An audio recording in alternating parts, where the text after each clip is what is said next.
Hey, what's up, everybody? Video 44 coming at you with another video. All right, very unhappy because I accidentally, in the process of trying to upload all of my videos, thought one of them was uploaded and it actually wasn't. And it turned out to be the Detroit Pistons and the New York Knicks prediction video. So that's lost forever. So I have to make another one because I think that series starts tomorrow, if I'm not mistaken.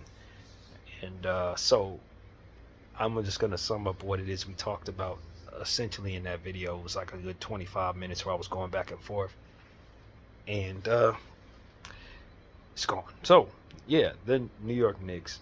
The series starts in New York. The Knicks have the 3 seed, Pistons have the 6 seed, and that home court advantage, I think, could prove to be very important.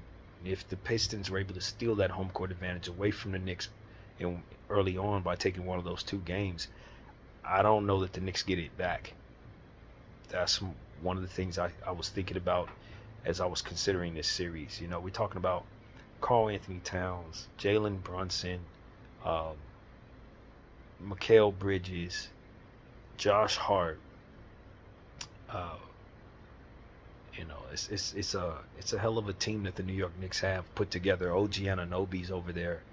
Uh, they really do have a nice squad, but my problem with the Knicks in this series is just I think that the Pistons may have a little more. They may have a little more, and that's what it is I'm here to say. Luckily enough, I can actually take a look at these rosters with my other phone. That's one thing I do have available to me that I didn't have on the road out there. So let me take a look at this roster of the Detroit Pistons and tell you guys exactly what I think of them.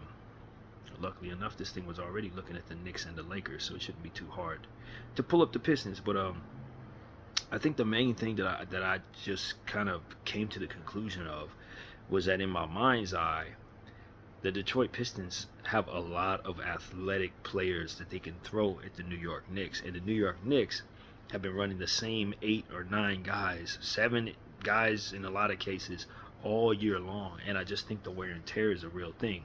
Mikal Bridges was making a point about a month ago to mention how he felt his bench wasn't getting enough minutes because of the fact that Thibodeau doesn't go to his bench very much, and it was wearing them down. I thought that was a sign that he was a little, he was basically speaking to the fatigue of the entire schedule, having run those same players over and over again. We know this is Tibbs' MO, and in this situation, I just think you're going to be running into a Detroit team that has too much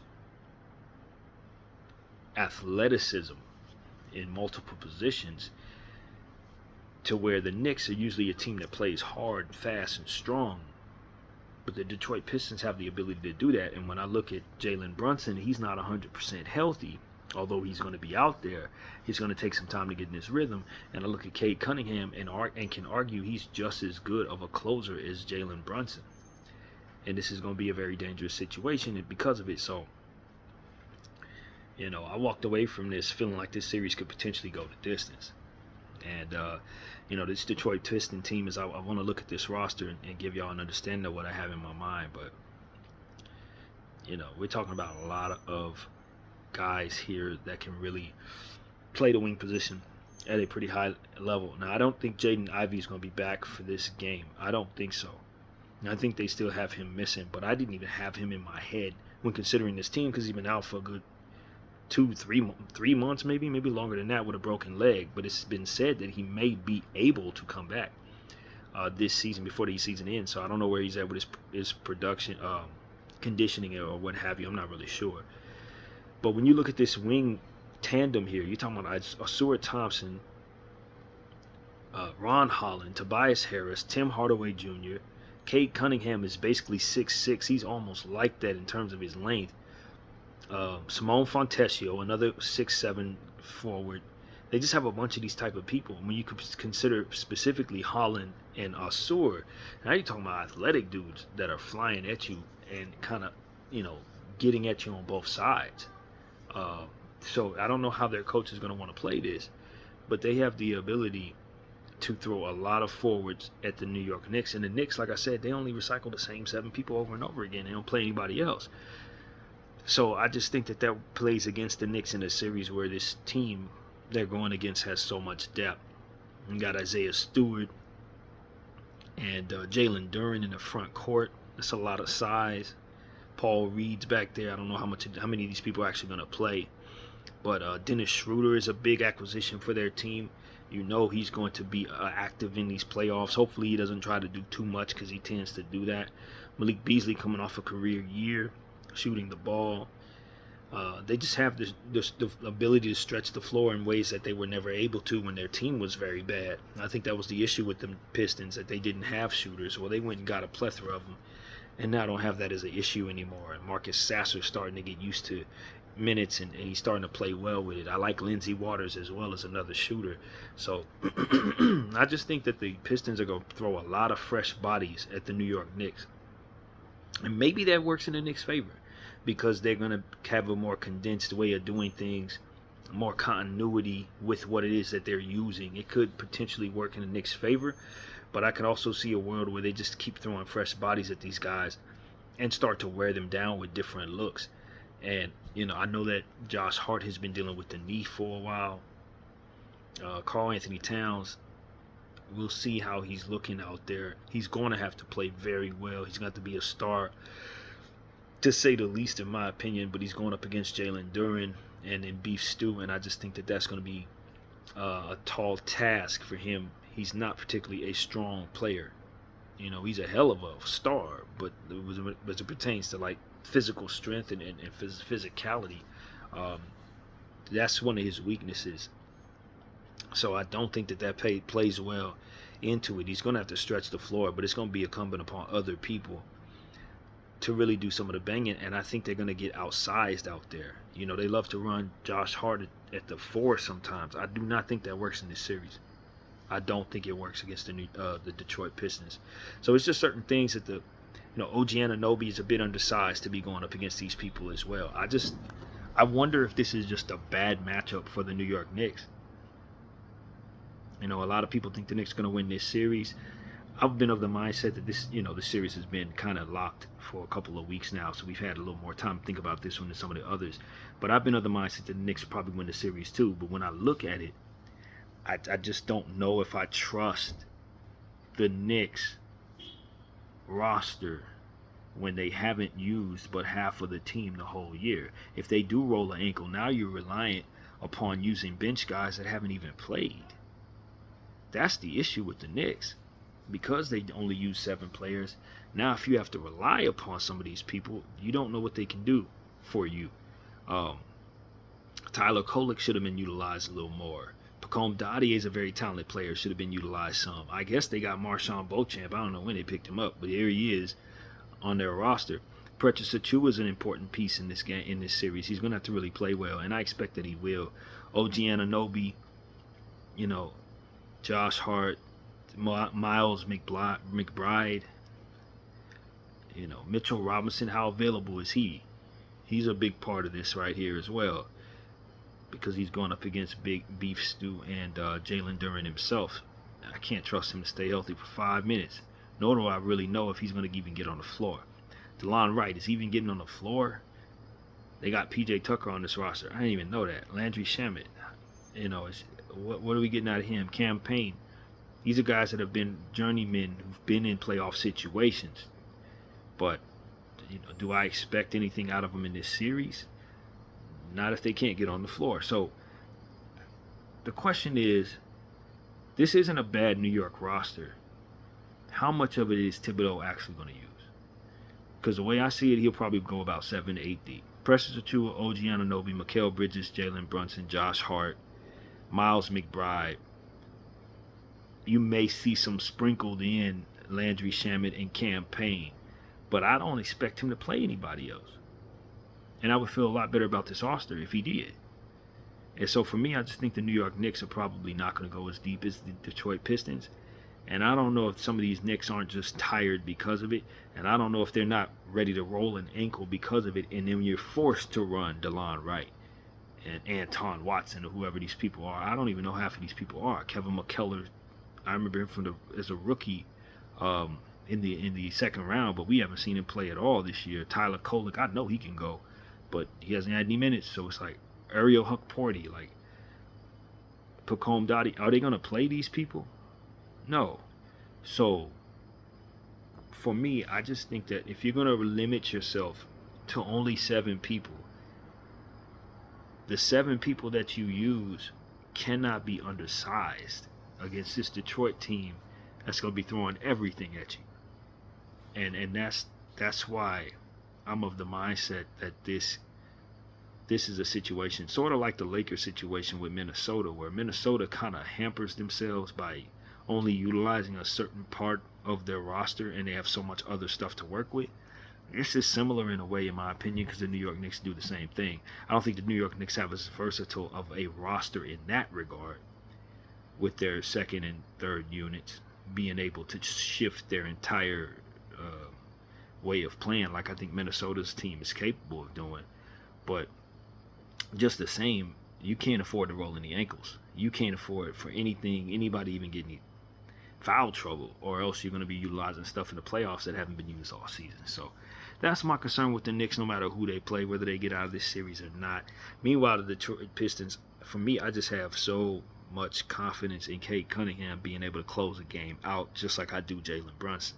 And so they could potentially, if these games stay close, could potentially create a lot of problems for one another down the stretch of basketball games. And that's why I think this series can go 7 games, to be honest with you. I really see that being possible here.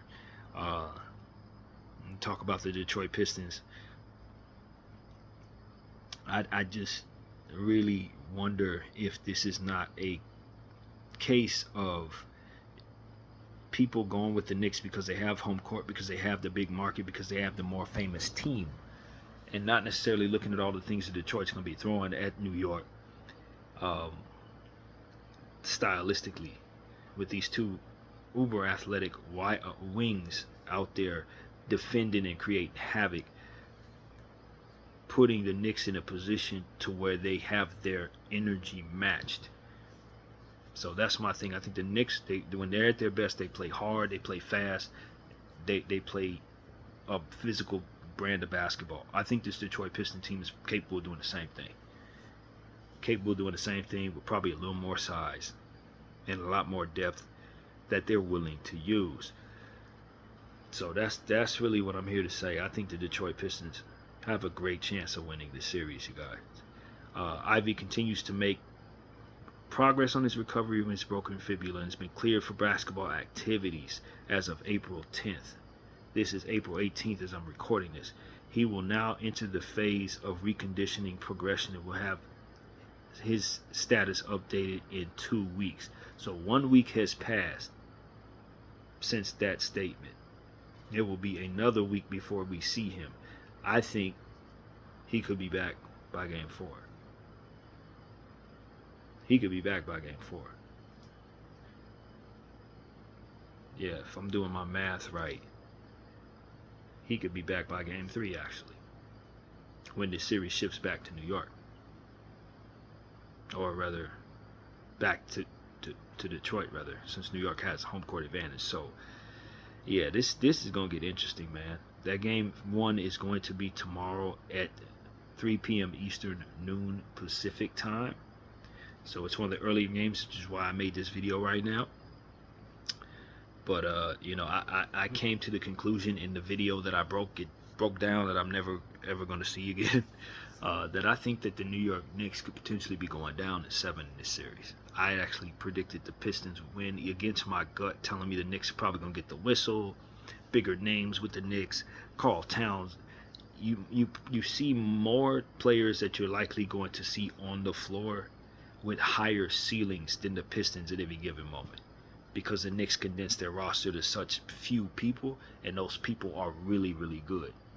So you're going to see more good on the floor in a given moment. Once the Pistons start going into their bench, it's like, okay, I have more questions about some of their guys than I do the Knicks. But I think that when you start talking about waves of healthy legs and fresh legs, I think that could potentially be a problem for the Knicks if they don't end the series early.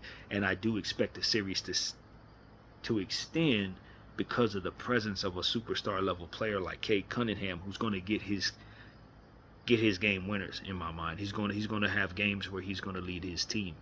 So the question is, if the Knicks can't outduel him early in the series, can the Knicks outlast the Pistons when in theory they're not going to use enough people to actually leave themselves fresh enough? In my opinion, they actually do so.